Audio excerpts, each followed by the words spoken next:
Well, hello everyone again. Welcome to another episode of From There to Here. I'm your host, Lawrence Temple. I am very excited with our guests today, guests plural. First time I've talked to two people at the same time. First couple I've ever had on here. These are the Foremans that you might have seen from Food Network and a recent competition there. Or if you're in the Daytona Beach area, you're familiar with Saute Kings and the different things they do as a culinary couple. And I'm going to talk to them about food, business, and just whatever directions that we go from there to here. All right. So, Foremans, good morning. Good morning. How you doing? Hello.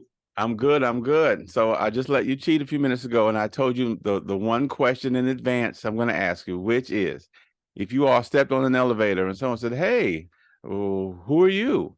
What would be your way to describe yourself in a few seconds if that's all you had? You can both answer or one at a time, together, whatever you want.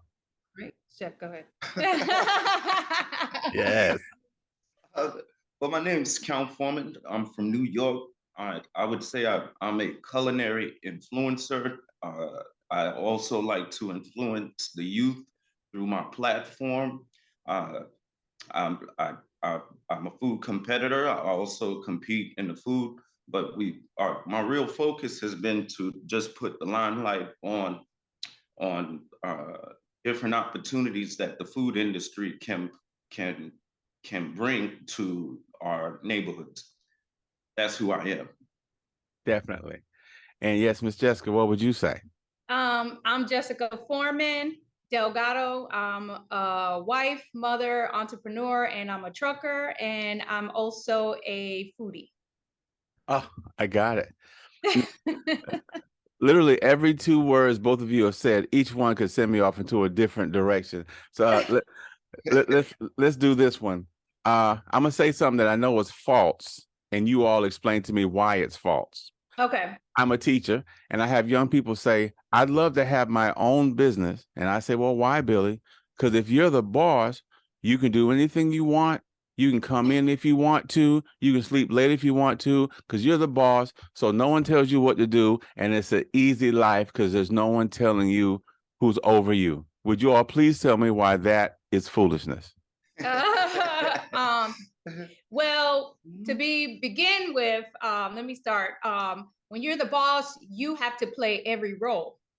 You are the number one responsible person for your business. For it to succeed or fail, you're also responsible for people around you and learning how to manage and deal with the different types of character and people in that you employ. You're not just for self. Yeah, a lot of people feel that if you're the CEO of a business, that you're going to work less because you're passing on responsibilities. Yes. And that's not necessarily true. If you used to work a 40-hour job for someone else, you're about to work 120 hours for yourself. Mm-hmm. You know, that's yeah, and you really have to put that much effort into it for it to flourish. Okay. One thing I wanted to add, a lot of times people see business, when you say small bit, there's business and then there's corporations. Okay. A business can become a corporation, but a corporation also has shareholders. It has other, funding and people. And usually like different corporations you see now, it took them 30, 40 years to get to where they are now. Look at Amazon. Mm-hmm. Amazon started in a small warehouse with one computer and he was doing everything. And he failed many times or he had to go back and reinvent. But it's not till, the last 10 years with the explosion of social media and online and e-commerce, did he not flourish to be what he is today.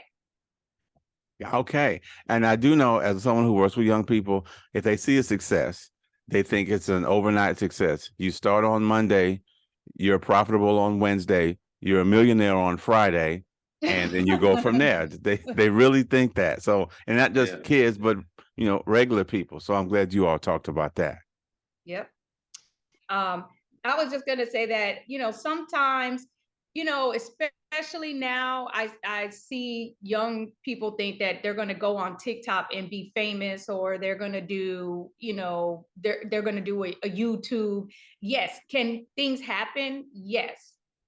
You gain followers, you gain notoriety, but at the same time, in reality, there's a lot of hard work. There's a lot of late nights. There's a lot of training. Even yourself, you got to retrain yourself. Hmm. I love the training part, because I know, again, I think the young people think when they get done with high school, say, I've heard them say things like, whew, I'll never have to learn anything else again.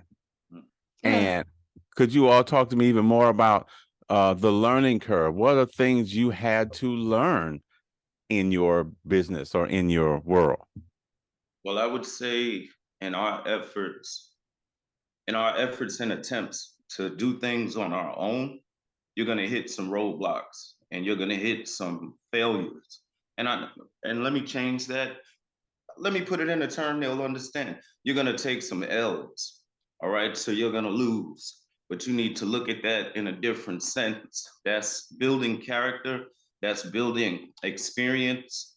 That is a life lesson. That's what I tell. It's a life lesson. So that's going to be that curve where you won't make that mistake again.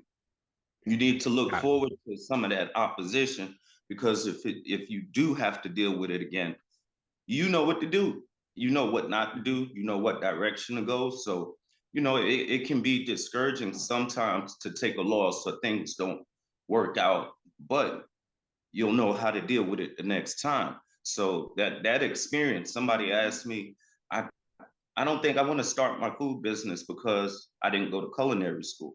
Mm-hmm. And I had to explain to them that, well, my best experience was actually working in the industry, Okay. at hands-on, so that's the having that hand. Another thing, it might not be negative, it could be negative or positive, but it's the experience that builds character and builds your resume to be able to execute whatever ideas that you have. So you got to go through both sides. You really got to go through both. You got to be able to accept the positive with the negative. You got to be able to accept both sides of those. You can't just be a winner without that feng shui of the other side of things that happens. So I love the feng shui reference. That was Yeah. good. To be honest, and I hate to say, we tell people sometimes a lot of people, they get out of high school, and I always tell, high school is supposed to be a place where you're supposed to experiment a little bit, and even sometimes you're still figuring you're still yourself figuring out. out. You can try to take this course or this elective and see if you excel or you don't like it, because in reality, when you get into the real world, we go through changes economically. Yeah. Mm-hmm. We go also we change presidents every 4 years, administration, even from city council. So different things change. And you have to be adaptable to change. Yeah. Just because you learn something, it seems like right now, I always say every 5 years things change. Okay. Meaning, the way we from electrical, more, now it's more technology, also is global. We are in a global economy. It's not just, oh, we're here, we're here in this Daytona Beach. Sometimes now, before, especially now, there's e-commerce business. So I feel personally, you have to learn and continue to learn, because you really, because that's how sometimes people get stuck behind. You gotta update yourself. It's like you update your apps. Yeah. Okay. Chef is just dropping these bombs. I like that. It's just like Yeah. you be staying relevant. One of the I had a conversation with a young man yesterday, and one of the things we have to do is stay relevant. If you ever thought about your parents back in the day, they just didn't understand what you were going through, or they weren't willing to willing to change, willing to change the way they did things, or even like she said, like learning. you have to understand what's going on in the world to understand the direction that you want to go in. So you have to stay adept with your current events, with technology, Yeah. with what's going on in your city, you know. So just being involved on those different platforms, I feel, is very important. Well, you both have mentioned youth and having a heart for the youth and an ear for them and things like that. Where did this interest in young people come from? Why don't you just cook and do whatever you do and, you know, forget the kids? Where did this kid desire come from? Well, generally, when we first start, well, okay, it first came from our love of our family, you know, focusing on our children, and outside of that, them having friends, you know, and then you're looking out for your kids' friends and things like that. You know, you're concerned about who they're hanging around, things of that sort. And then Okay. the other platform was when we started vending on Second and Keach in 2007. Hmm. We were located right across the street from the projects, you know. So we were actually catching the interest of the youth. They would get off the bus and they would stop and look. And there aren't many examples of Black chefs across the street from the projects in Okay. your community cooking live. Even the style of cooking was totally different. I cooked live on the street, literally set up a little kitchen. So it caught their attention. And so with that, that's one of our main issues, is being able to spark some type of interest or to hold the attention of our youth, or for them to be able to look at something or someone that's like them and be like, wow, understanding they can do that. So they had an interest when they were seeing me cook, and I would Hmm. let them. You didn't push them away. We let them hang out. We'll give them something to do. Like, oh, I want to. How you do that? You know, how you do this, chef? Da, da, da. Can I get this? First lesson. You're asking for something without offering to do something. You know, so it was like, I tell you what, pick up this paper. Let's make the neighborhood. Let's make this corner look right. Pick up some trash. Da da da da da. I'll let them do that, and I would give them cash. So they would turn around and want to buy a plate with the cash that I just gave them. You know? But I would bless them with the plate. We'll give them the food, give them a portion. You know. So then I was like, hey, you know, go to the fun part about being a kid in the hood when I was coming up, you get the little $5 and go to the store. So, you know, don't just Yeah. turn around and give it right back. So we'll, you know, go to the store, go grab me a soda, get yourself that. So, you know, just making our community inviting. That's one thing. Um, being able to see a resource of income, because they're seeing me make money. And you know, Okay. when they see that, they're like, okay, all right, yeah, that's something I Yeah. can do.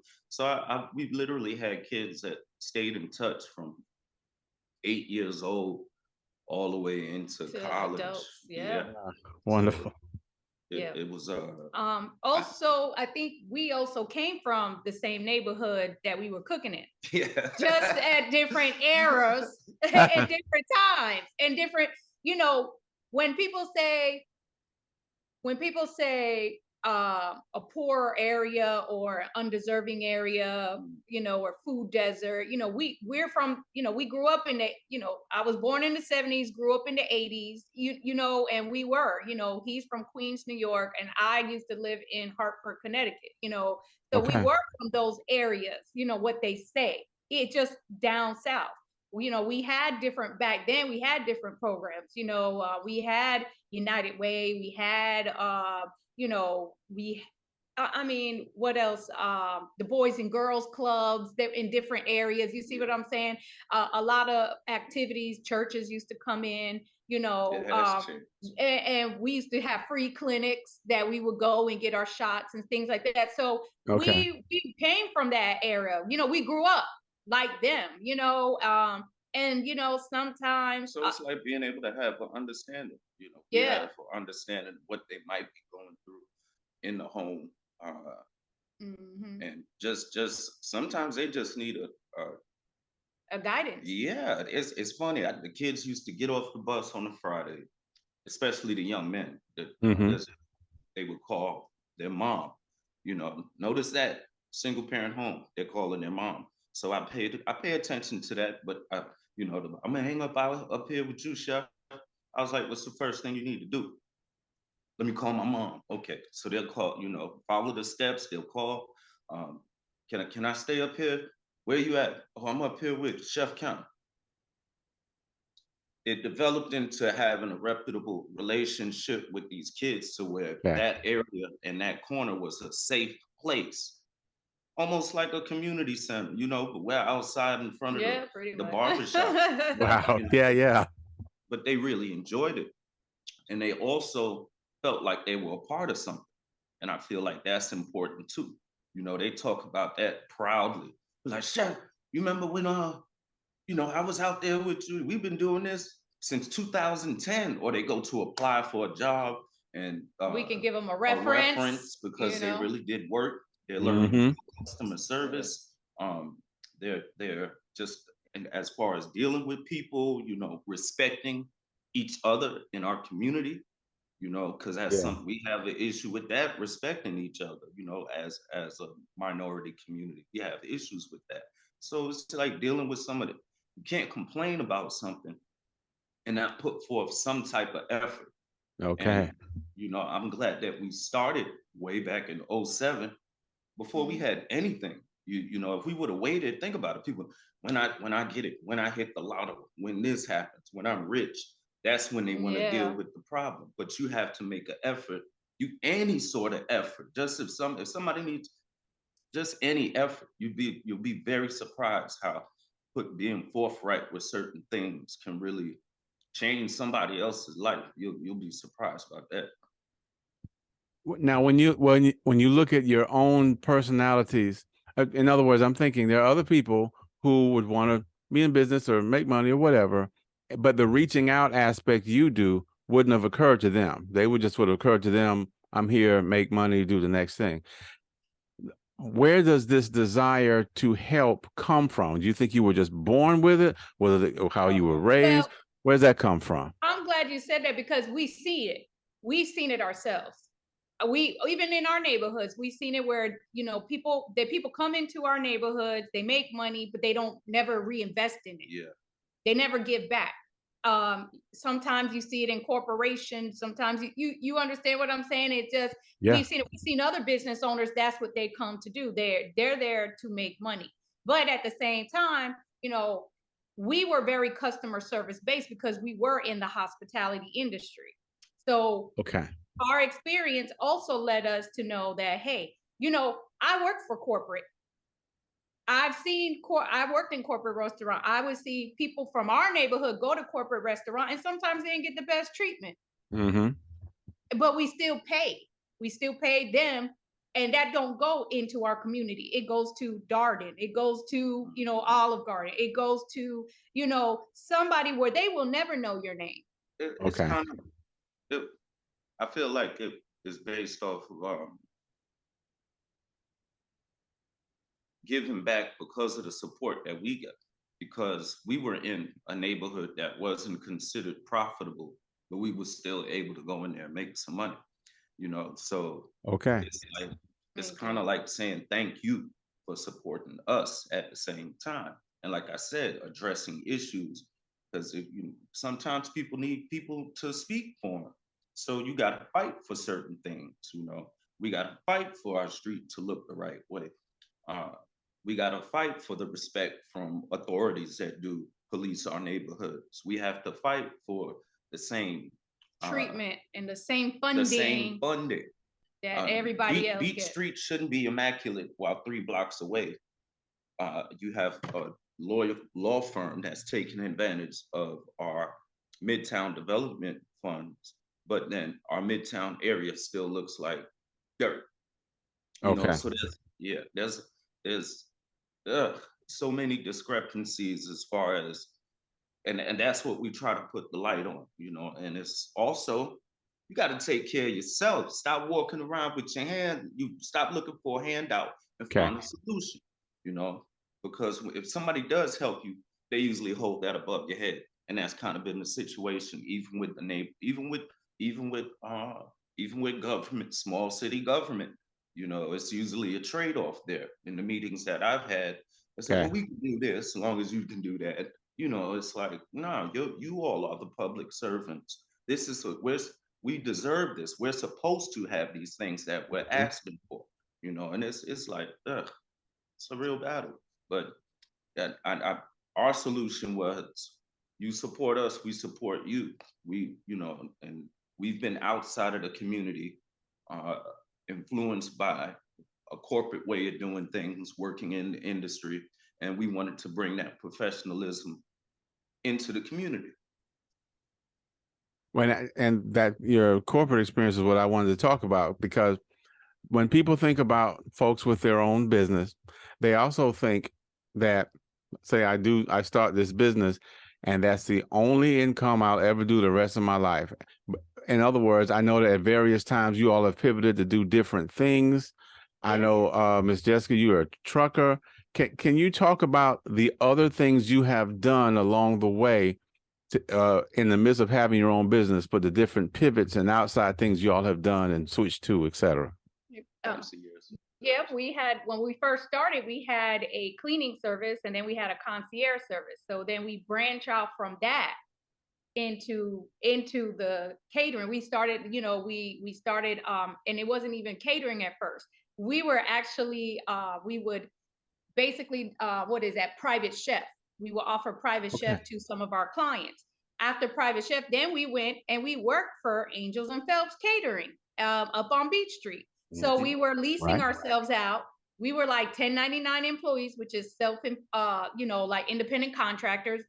Like nowadays, independent contractor, if you realize in the pandemic, that's Uber Eats, Uber drivers, you know, things like that. Well, that's what we did way back in 2004. We were Okay. independent contractors, and we would, you know, we would work, and we pivot and learned different things in our hospitality. Count, he was working, he made the suntan lotion at Hawaiian Tropic.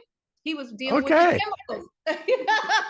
So that, look, That's he was real cooking, but Daytona. he wasn't cooking food. He was cooking suntan lotion in the big industrial barrels. You know, sometimes, you know, sometimes it's okay to say, hey, I need to step back and reevaluate.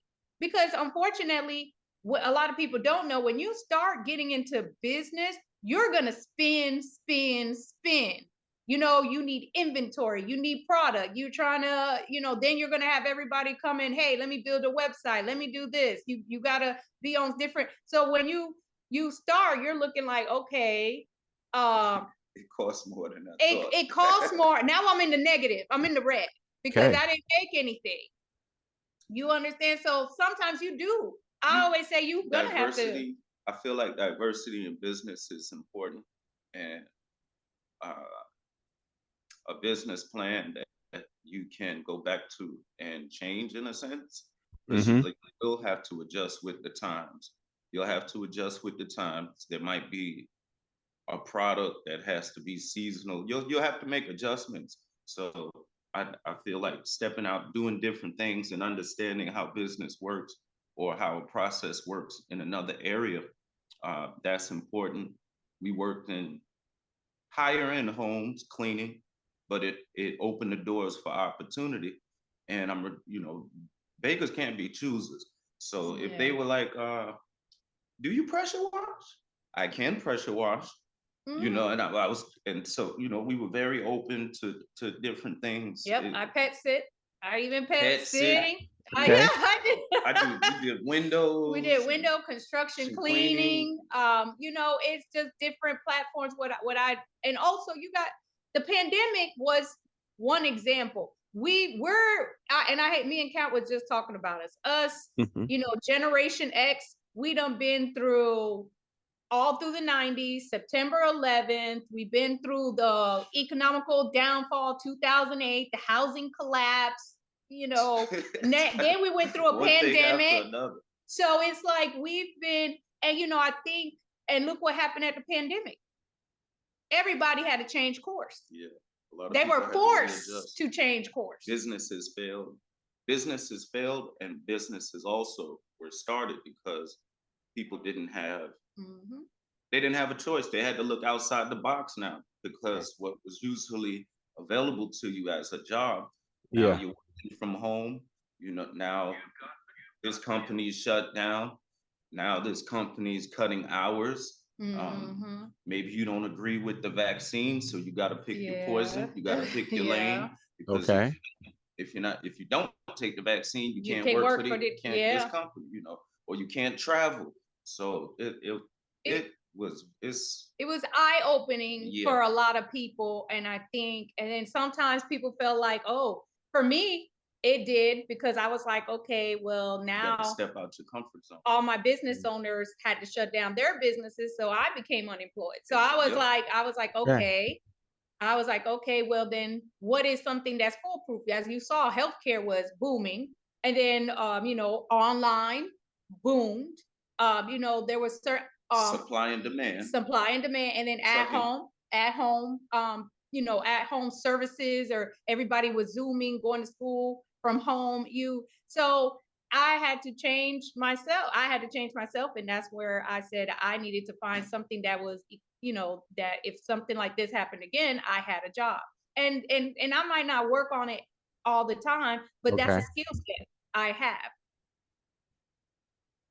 It seems like the word flexibility is a big part of what's making you all successful, and being able to change hats and change labels and morph into this because it's what's needed.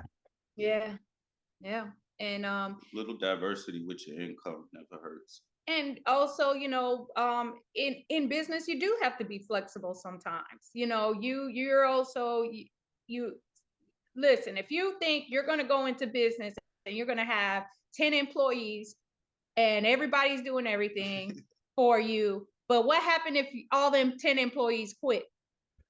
No, but that's what people think. They think someone works for. I'm gonna have people working for. This is what the kids say. I'm gonna have people working for me. I don't have to do nothing but show up and collect some money on Friday. Really, I mean, that's a lot of people's perception of folks in business because they haven't done it. Yeah. And unfortunately, you know, and everything is a learning curve. Sometimes you're going to learn as you go, because every day is a new challenge. Yes, that was our experience. We didn't have, you know, we didn't have people pointing us in the direction, telling us how to do the paperwork. We would take an idea and figure out how to do it.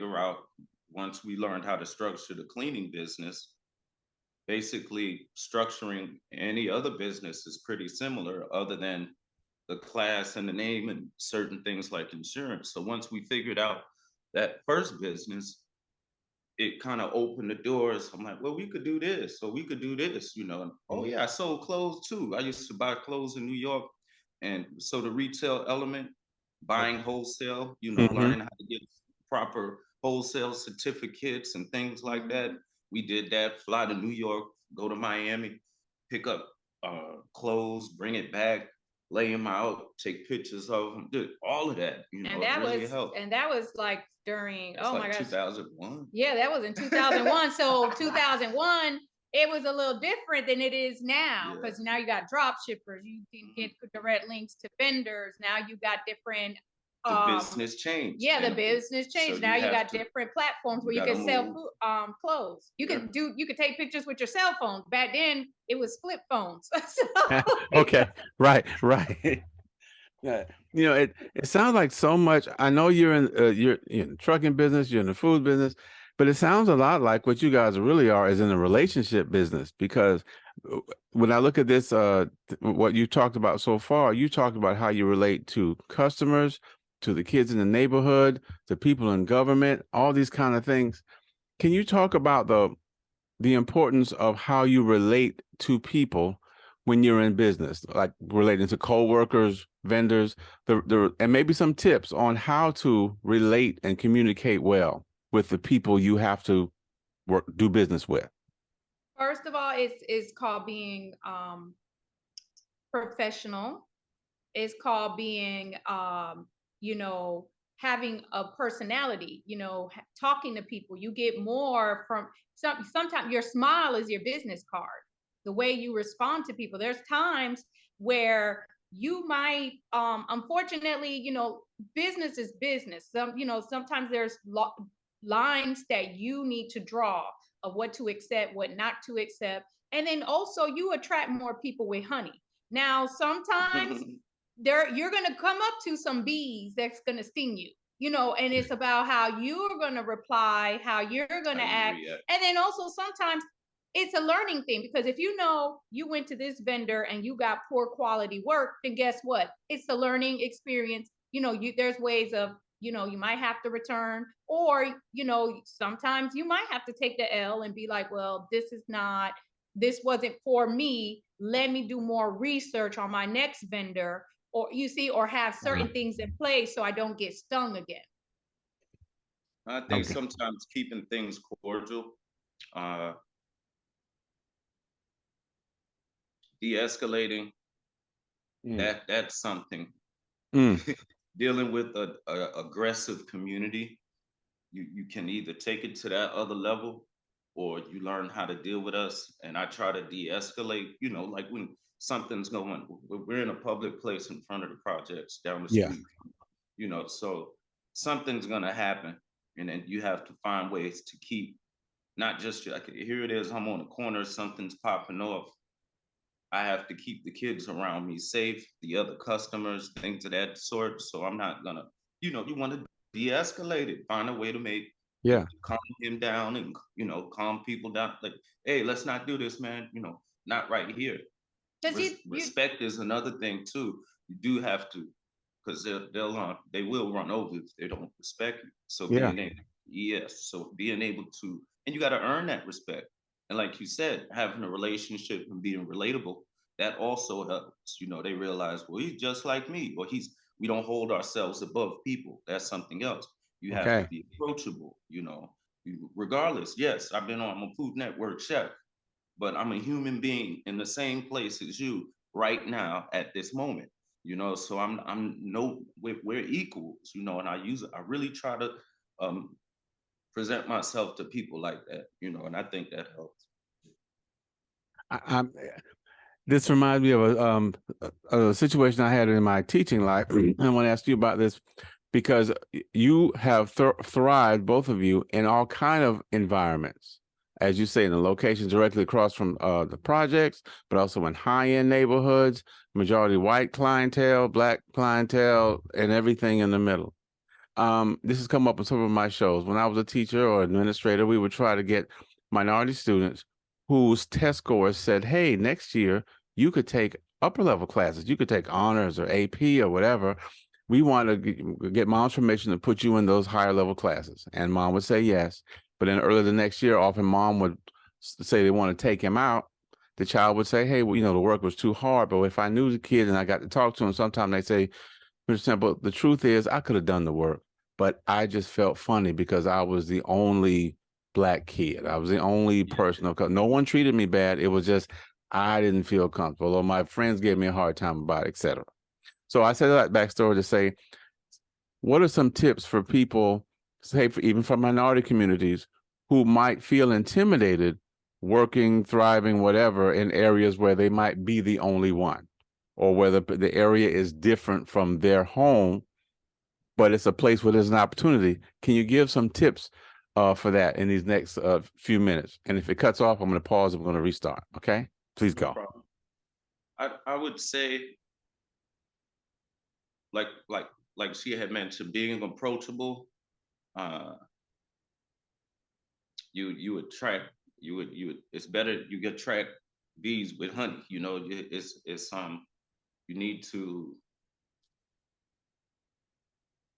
You got to understand both sides of the track. You know, there's ways that you act where you have to learn how to make other people comfortable with your presence. I feel like that's important. Okay.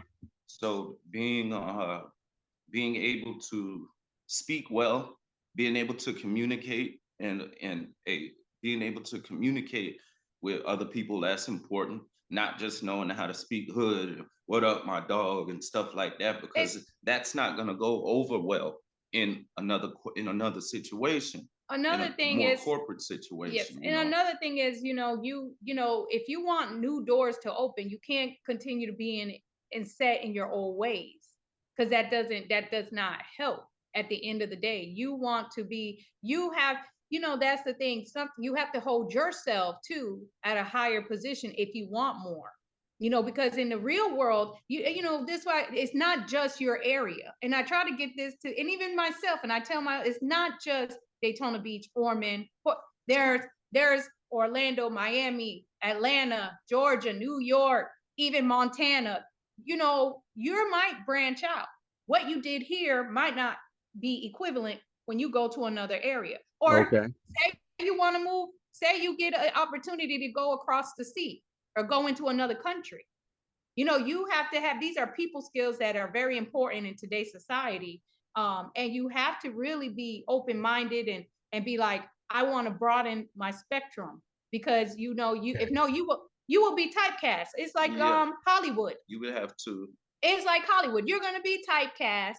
Stereotype. You're gonna and you're gonna be stereotyped if you continue doing this one thing. Then you can have a fear of your own stereotypes. That's probably why you're feeling uncomfortable. Mm-hmm. You're going into these areas. If you're with us, we had to be trusted in $1 million homes. So automatically, we're like, okay, they think we might steal something. Yes. And then you have to prove yourself.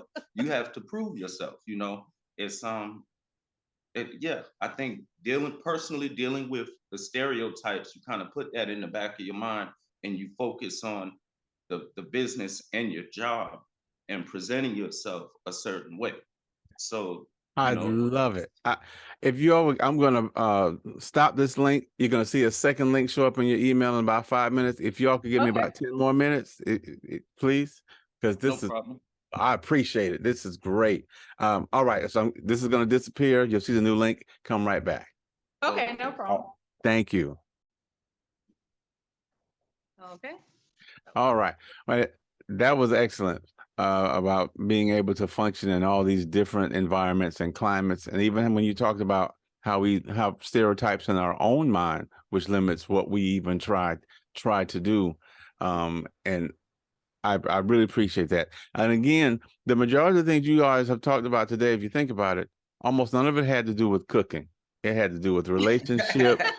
It's like the cooking is like a platform where you really do other things. It's pretty amazing when you think about it. A couple of questions, a couple of questions I generally also throw in with people. In an imaginary situation, let's say you all have a friend about the same age and they have a son or daughter who's leaving high school. They're going to graduate next week. Good kid, capable, talented, and they're not sure what they want to do with the rest of their life.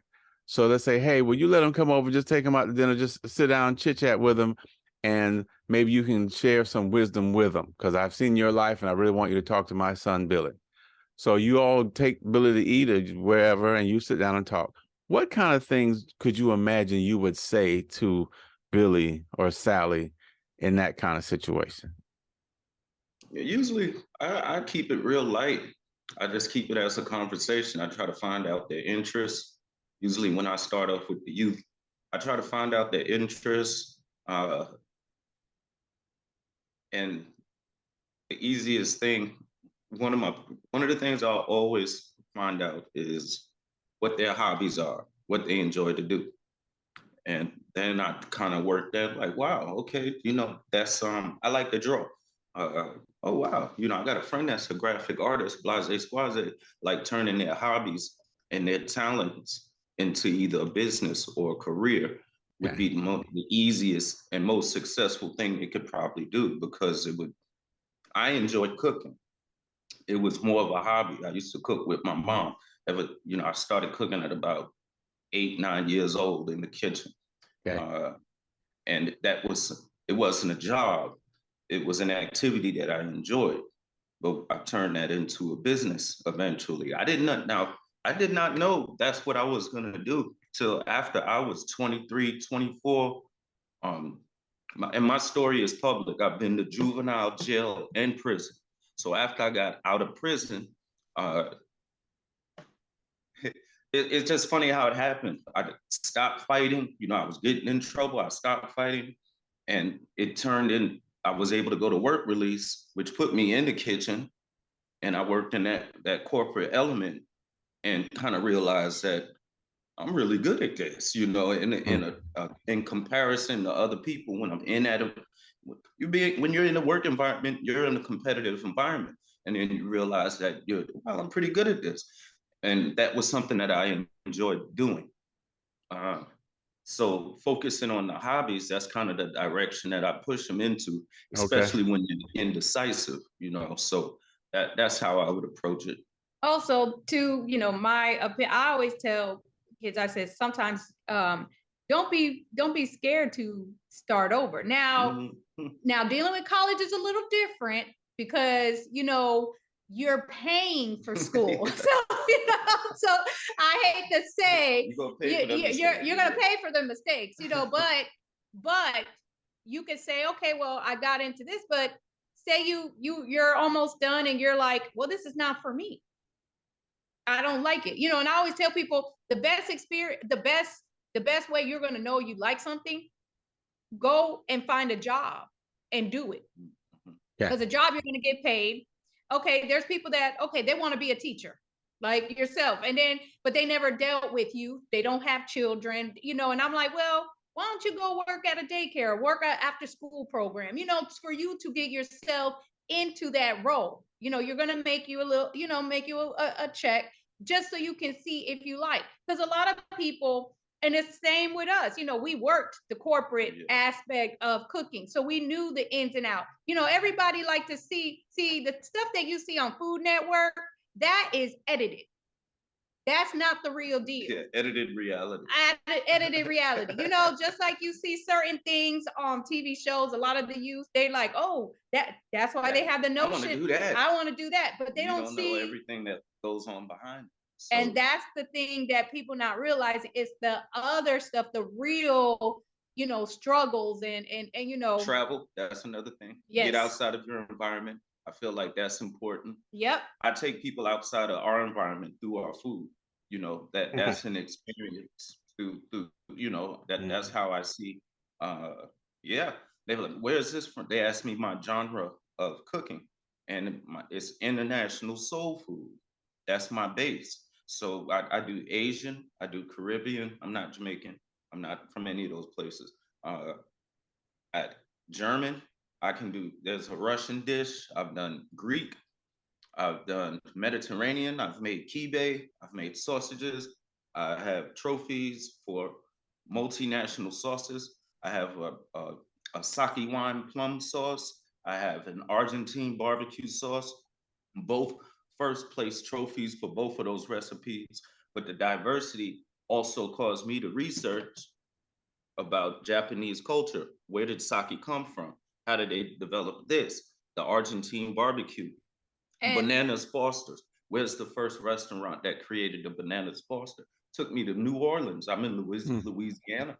So it takes you outside of your environment in a sense. Yep. So being able to learn like that, you have to see something that have an interest in it. You have to, I think and research. You really got to research. I tell people research. A lot of times, like I said, we get caught up in the illusion. I want to make 1,000, a billion dollars, but they don't put the research in because they don't know, well, to make that billion dollar, you had to put in this, you need 10 million. You need 2 million. Yeah, exactly. It takes money to make money. And sometimes, a lot of times, I try to tell you really do, it probably would be easier to get the hands on, because I'm being honest and not trying to be funny, but if you really if you don't like kids and different personalities, maybe you don't want to be in a field with kids and different personalities. And also you got to deal with parents too. So you see what I'm saying? Or say hospitality. Hospitality is not for everybody. Being in the restaurant is not, being in the kitchen is not for everybody. People see them, the Salt Bae, he just sprinkled a little salt and, on the steak, and, he's a renowned famous chef, but, they don't see. I've never seen him cook anything. Exactly.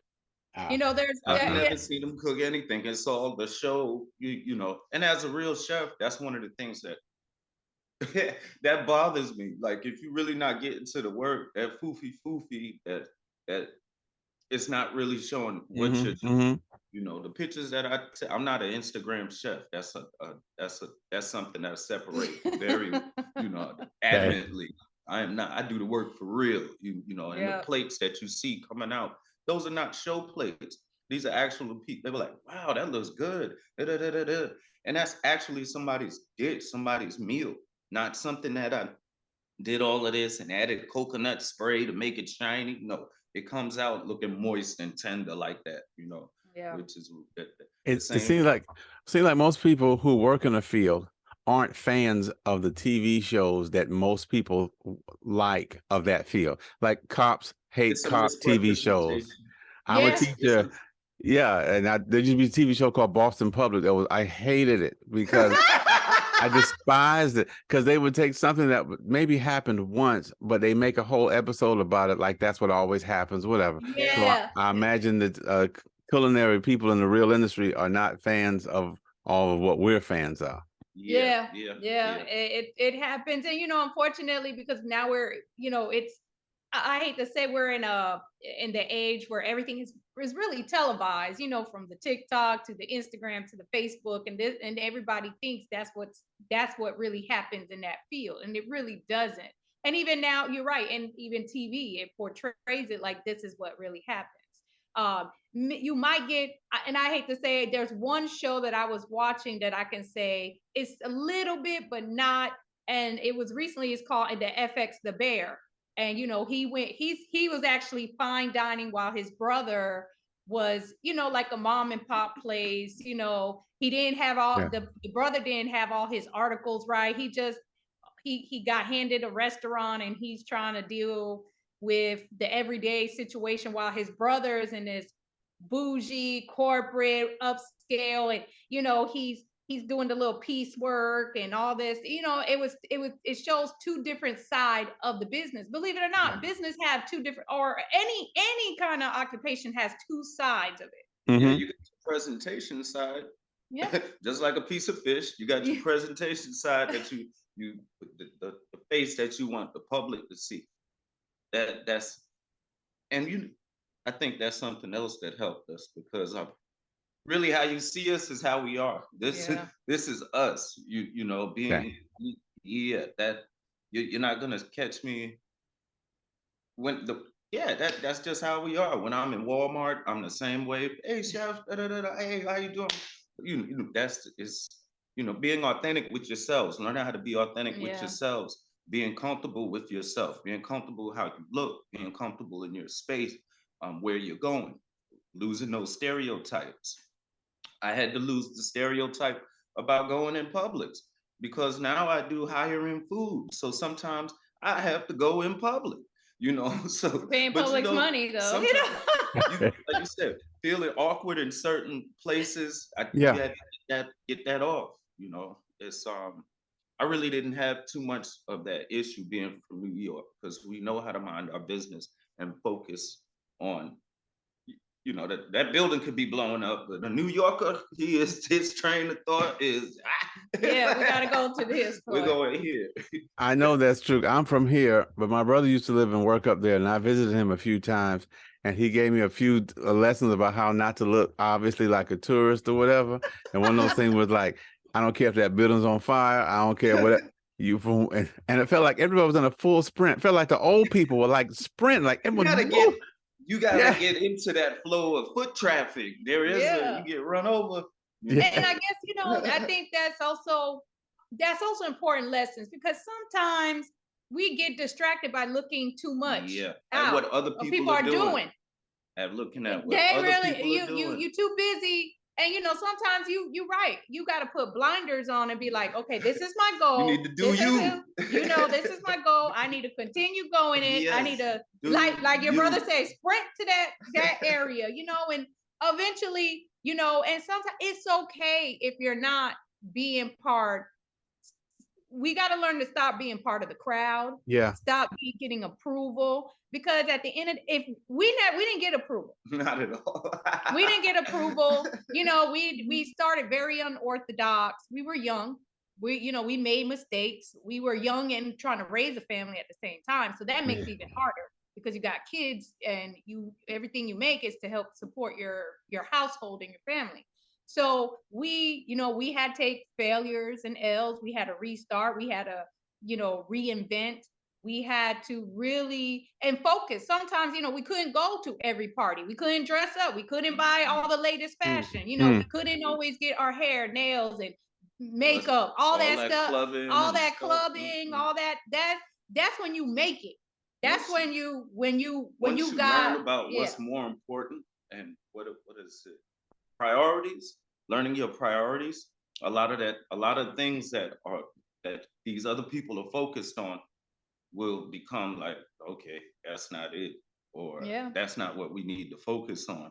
We're trying to let's get these taxes done so we were reinvesting into our business. A lot of people get their tax money, they go buy a car, or they want to move because they got that influx of money or whatever. They want to get, I'm gonna get a new apartment, I'm gonna go here or whatever. Nah, we are going to get $1,500 worth of brand new roll top gold and silver chafers that cost $300 a piece. So now we have a nicer presentation to offer to the public, and now we can demand more money because of how nice our stuff looks. So it was, we it takes a lot. It really does take a lot. You really do gotta put blinders on if you really want to go through, achieve certain goals. You can't. People will knock you down. They'll discourage you from your goal because they don't see what you see. They don't see what your focus is or where you're trying to get. And you can't expect everyone to be where you're at mentally at the same time. We're forthright with a lot of information because of the care for our community, and that's something that we do. We try to show people how to properly line up their business with the paperwork, things of that sort. Just forthright. You ask me how I started, I'm gonna tell you. You ask me how do I get this, I'm gonna tell you. I'm not scared of competition, so that's another reason we have to stop fearing each other. That the next minute, understand that the world is a huge place full of opportunity. It's enough space for more than one business. We're so stuck in this.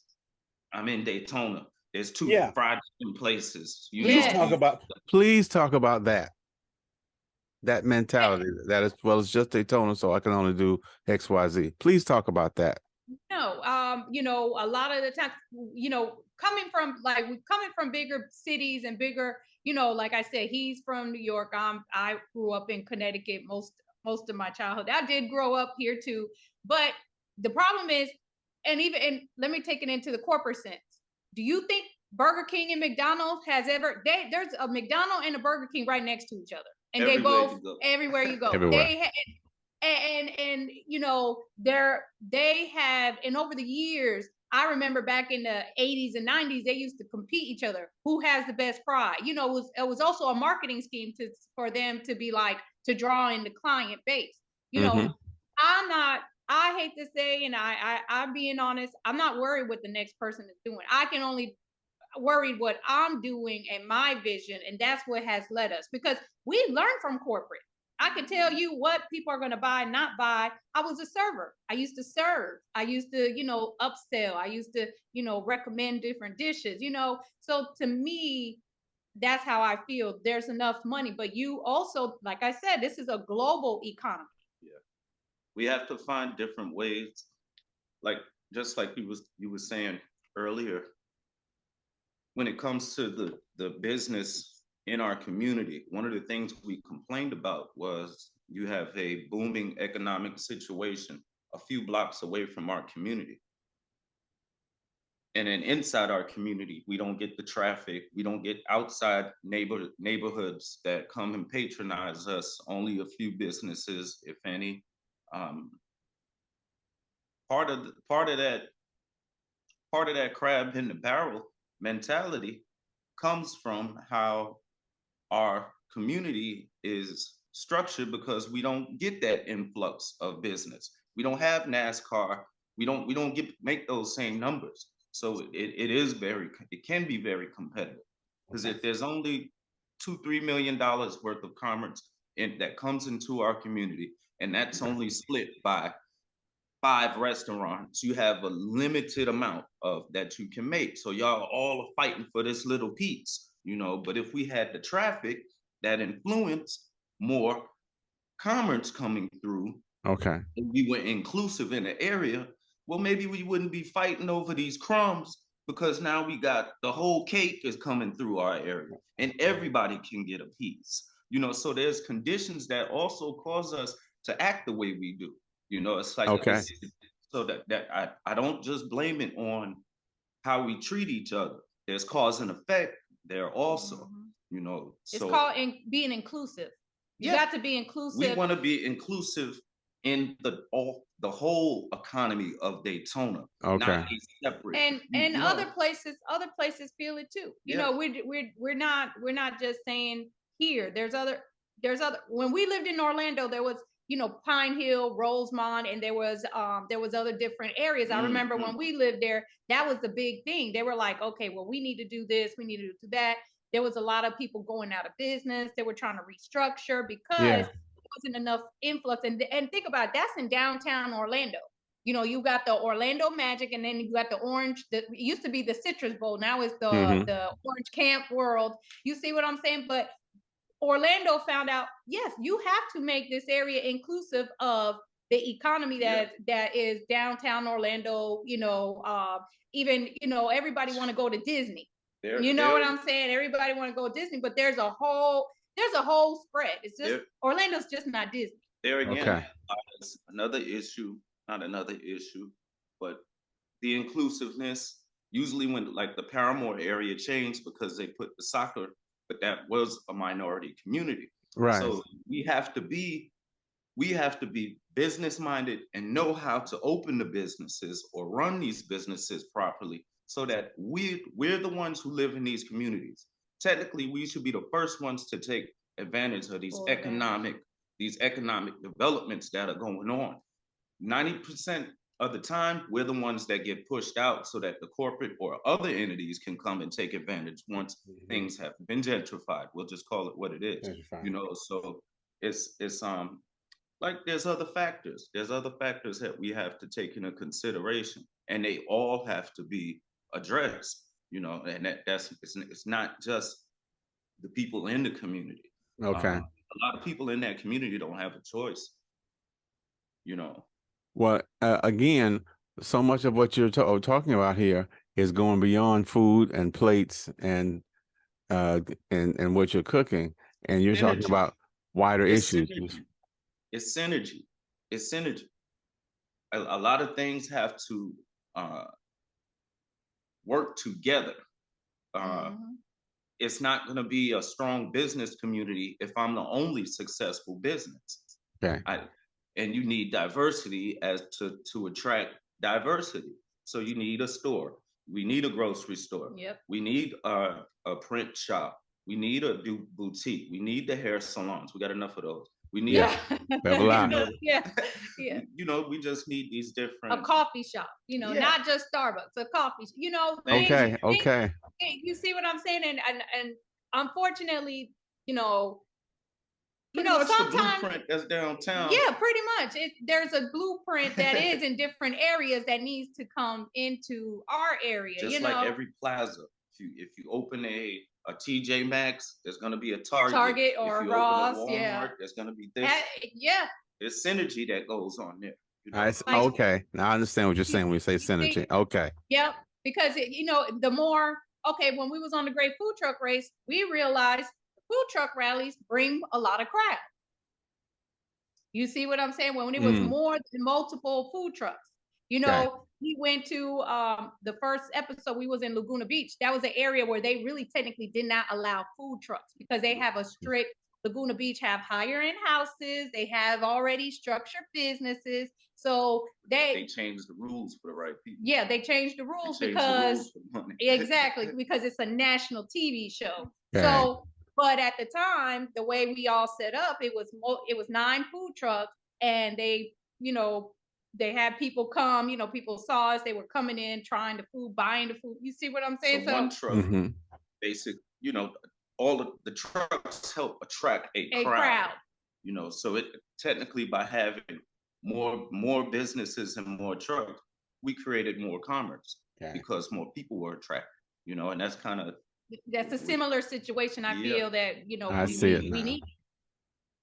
You know, Well, you made it clear to me just when you listed TJ Maxx coffee shop, like I was picturing the Midtown area and all these type of businesses that I see everywhere else. And in my mind, I'm saying, well, you're right. There's not that. There's not this. There's not this. It made it clear to me what's missing, what's lacking in the Midtown area.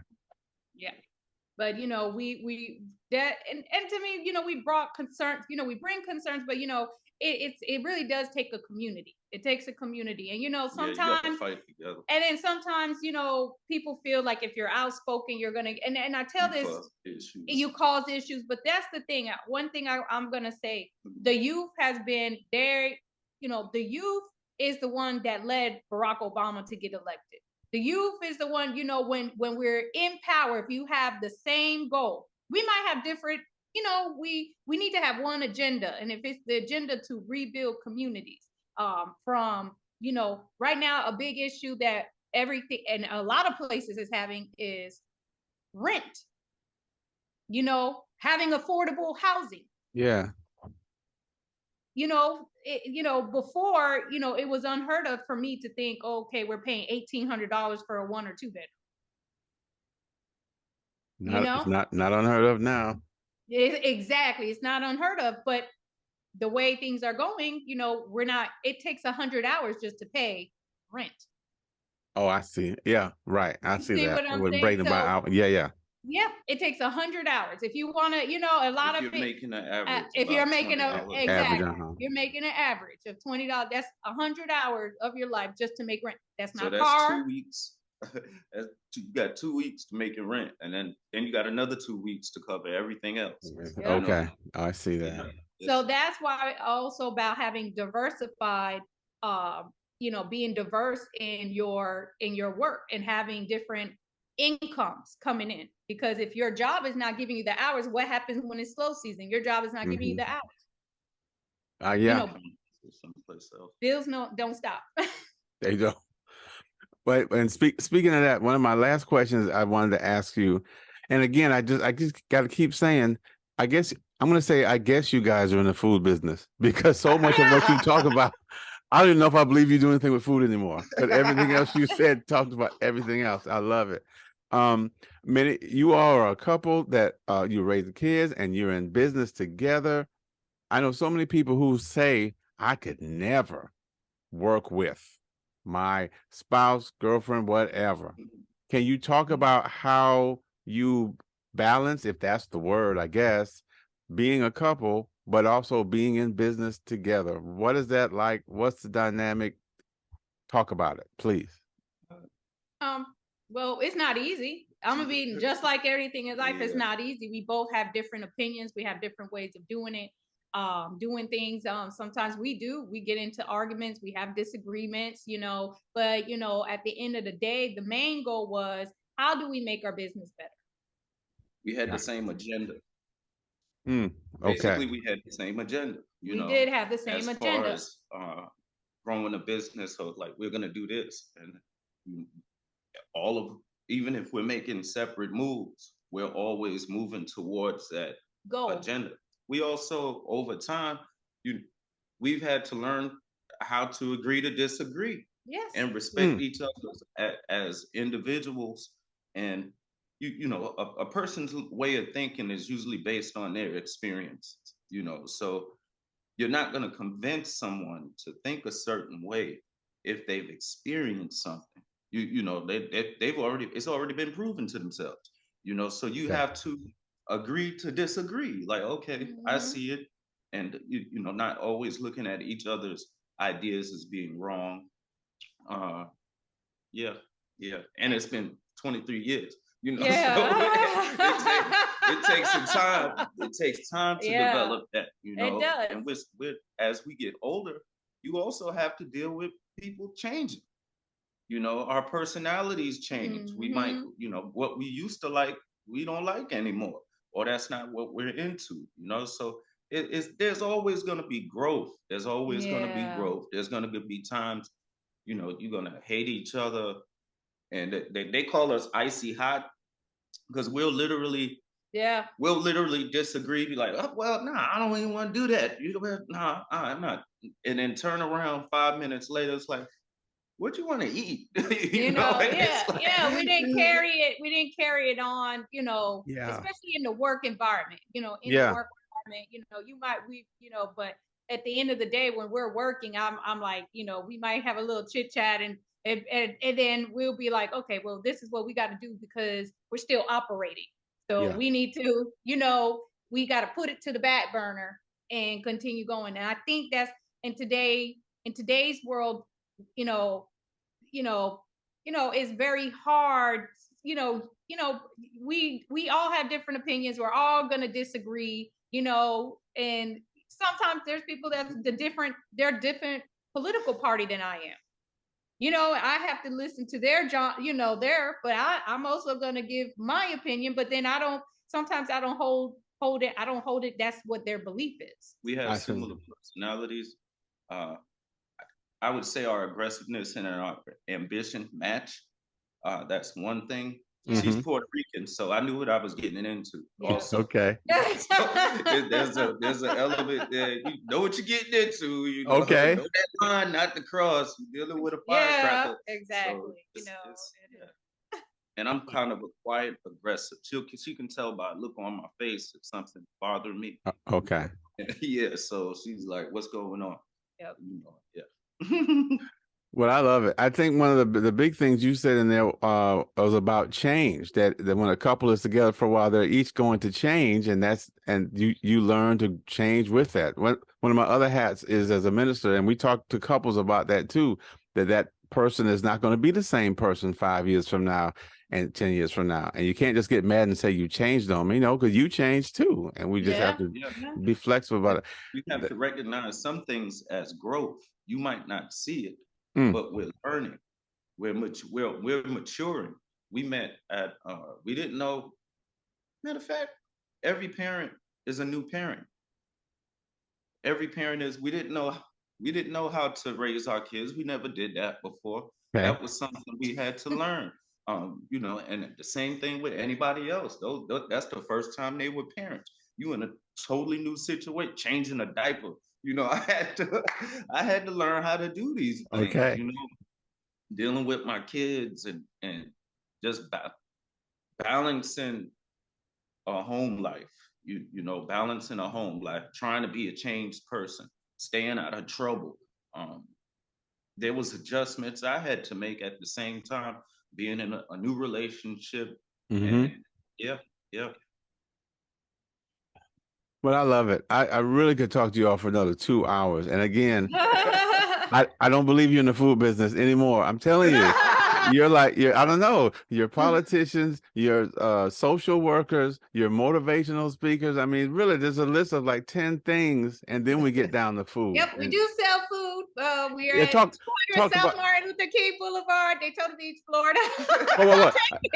I want to make sure we get that. Please say that one more time, nice and slow, so they know where you are, how to reach out to you, everything. Please go.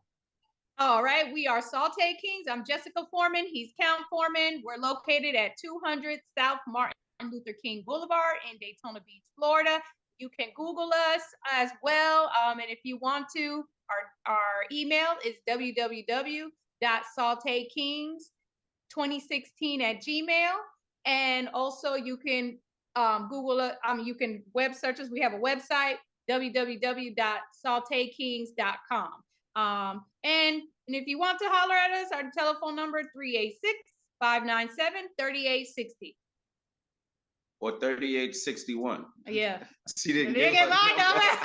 number. She gave out my number. It's like, call him, right? I love it.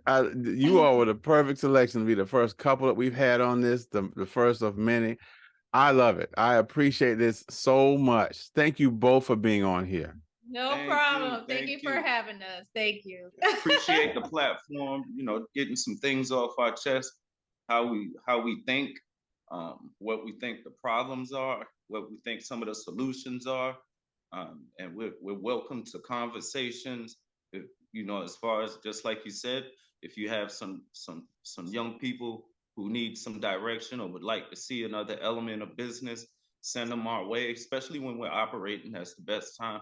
I'll take a moment and speak to them just to see things in motion. Okay. Man, this made me feel so good. I really enjoyed this. I don't get to talk to celebrities every day, so this is really good. No. I tell you, we're different. We're the same people. Yeah, We're locals. No, that's we're obvious. I've had people say that too. They're like, like I know we're locals, and people be surprised when we actually answer the phone to be us, because how like when you call business and it's like they're busy, they're like they're not speaking to the owner, they're speaking to Right, as the worker or stuff, mm-hmm. And I'm like, yeah, you speak to us. We have a very personable relationship with our customers. I see that. Clients, and it's everybody's in my phone. And technically, they just call like, "Chef, you open?" Because, like we said, we're unorthodox. We're different with our presentation. Unique. Yeah. But it's the parts that they said wouldn't work actually worked. Yeah. Okay. Like moving in a different direction and going with our first mind. Like I said, we didn't have mentors and things like that. Okay. So everything was trial and error. So, yeah. Go with your first mind, be confident in yourself and your ambitions, and they will prosper. They'll make them, having a focused goal, he's gonna make a way for you. I hear that. He will. He's gonna show you direction. We didn't get direction, but I mean, we've had some great things happen for us. We did. I love it. Again, I don't believe you do food at all, but I believe. You're gonna have to come I know you do. No, I am. and I have a son who's now he's about done with Daytona State, and he's actually changing his major now. He's very interested in the culinary world now, and I'd like him to reach out to you or go by or something like that too. Yeah, definitely. Again, you all, I sincerely say thank you so much for being on the show. This is great. Thank you so much. Thank you. No problem. Thank you. See you later. All right. Bye-bye.